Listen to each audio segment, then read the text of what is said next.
वहीं सार्वजनिक उपक्रम ब्यूरो के अंतर्गत आने वाले विभाग शहरी विकास प्राधिकरण, हरियाणा डेवलपमेंट कॉर्पोरेशन और हरको बैंक की बैठक हुई। बैठक में सभी विभागों के कर्मियों की समक्ष प्रमोशन को लेकर स्कीम बनाने को कहा गया। बैठक की अध्यक्षता सार्वजनिक उपक्रम ब्यूरो के चेयरमैन सुभाष बराला ने की। बैठक के बाद सुभाष बराला ने आगामी चुनाव पंजाब में पीएम की सुरक्षा चूक मामले को लेकर हर खबर संवाददाता रवि चंदेल से खास बातचीत की है। आप भी सुनिए। सार्वजनिक उपक्रम ब्यूरो के अंतर्गत आने वाले विभागों की आज बैठक हुई। बैठक में किन विषयों पर चर्चा हुई, इसी विषय पर चर्चा करने के लिए हमारे साथ मौजूद है सार्वजनिक उपक्रम ब्यूरो के चेयरमैन सुभाष बराला जी। सबसे पहले तो बहुत बहुत स्वागत है सर आपका हर खबर हरियाणा में। धन्यवाद सर। आज बैठक हुई है, कौन कौन से विभागों की बैठक हुई है और क्या कुछ निष्कर्ष निकला है उसका?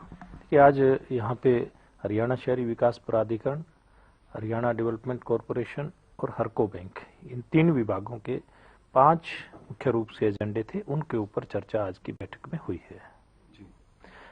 और खास करके जो आज की बैठक में विषय रहे उसमें कर्मचारियों की जो प्रमोशन है, किसी विभाग में किसी कर्मचारी को 2 साल में प्रमोशन मिल जाती है, किसी विभाग में उसी पद पे काम करने वाले, उसके समकक्ष पद पे काम करने वाले कर्मचारी को 2, 3, 5 साल में प्रमोशन मिलती है। तो इस प्रकार के अलग अलग विभागों के केस इस प्रकार के आए हुए थे। तो उसमें हमने एक विचार किया है कि क्यों ना, चाहे वो सरकारी विभाग हैं, कोऑपरेटिव हैं, कॉरपोरेशन है, निगम है, इनमें एक रूपता कर्मचारियों की प्रमोशन के अंदर आए, ताकि किसी भी कर्मचारी को ये ना लगे भी उसके साथ भेदभाव हो रहा है। अगर बात करें प्रधानमंत्री नरेंद्र मोदी की पंजाब रैली की, तो सुरक्षा चूक को लेकर आरोप प्रत्यारोप का सिलसिला लगातार जारी है। आज भी सांसद नायब सैनी की अध्यक्षता में ओबीसी मोर्चा ने जो है पंजाब के मुख्यमंत्री चन्नी के निवास स्थान का पे जो है शांतिपूर्वक तरीके से प्रदर्शन किया, विरोध प्रदर्शन किया। किस तरीके से देखते हैं, आपकी क्या व्यक्तिगत राय है इस पर?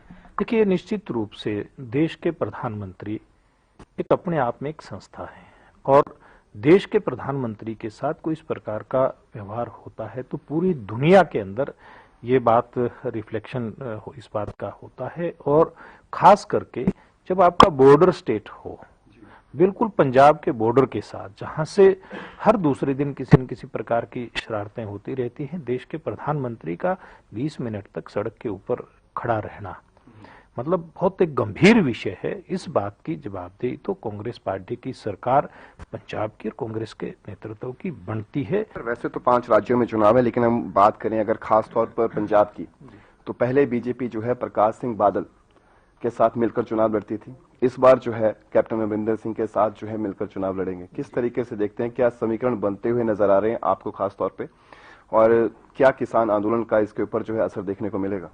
देखिए, निश्चित रूप से पंजाब में बहुत साल बाद एक अलग तरह के राजनीतिक वातावरण में चुनाव हो रहा है। अलग तरह का राजनीतिक वातावरण भी है और अलग तरह के समीकरण भी हैं। कैप्टन अमरिंदर सिंह एक राष्ट्रवादी नेता के रूप में जाने जाते हैं, और वो पंजाब का उन्होंने कई साल तक सरकार के नाते नेतृत्व भी किया है। वो आज भारतीय जनता पार्टी के साथ हैं, सुखदेव सिंह ढींडसा की पार्टी भारतीय जनता पार्टी के साथ है, बहुत सारे अन्य दलों के लोग आज भारतीय जनता पार्टी में शामिल हो रहे हैं। तो मैं समझता हूँ जिस प्रकार के समीकरण पंजाब में बन रहे हैं, बाकी 4 प्रदेशों के साथ साथ पंजाब में भी भारतीय जनता पार्टी की सरकार बनेगी। सर, एक आखिरी सवाल कि प्रदेश के अंदर स्वास्थ्य कर्मियों के ऊपर एस्मा लागू कर दिया गया है। आईएमए के द्वारा जो चयनित चेयरमैन है, उनकी तरफ से बयान सामने आया कि पहले तो डॉक्टरों के लिए थाली बजवाई गई, फूल बरसाए गए, और आज जो है जब अपनी मांगों को लेकर जो है वो अपनी मांगों को लेकर सरकार के समक्ष खड़े हैं, तो आज जो है उनके ऊपर एस्मा लागू कर दिया गया। आप किस तरीके से देखते हैं? जो इनकी मांगें थी उनके ऊपर विचार चल रहा है। जब आपकी मांगों के ऊपर विचार चल रहा है, जब देश के अंदर, प्रदेश के अंदर कोविड के रूप में इतनी बड़ी भयंकर महामारी का साया मंडरा रहा है, लोग हॉस्पिटलों में इलाज के लिए दौड़ रहे हैं, तो इस प्रकार के वातावरण में मैं नहीं समझता कोई अपनी मांगों के लिए जिद करे। और जो भी विभाग फैसला लेता है, अनिल विज फैसला लेते हैं, मैं समझता हूँ सोच समझ करके लेते हैं, और उनके फैसले के आधार पे स्वास्थ्य कर्मियों को, डॉक्टर्स को अपना एक निर्णय बदलना चाहिए। बहुत बहुत शुक्रिया सर। तो ये थे हमारे साथ सार्वजनिक उपक्रम ब्यूरो के चेयरमैन सुभाष बराला जी, जिन्होंने साफ लफ्जों में बहुत सारे मुद्दों पर जो है अपनी राय दी और उन्होंने खासतौर पर कहा कि जिस तरीके के चुनावी समीकरण जो पंजाब में बनते हुए नजर आ रहे हैं उससे साफ झलकता है कि इस बार उन्होंने दावा किया है कि बीजेपी की गठबंधन की सरकार जो है वो पंजाब में बनने जा रही है।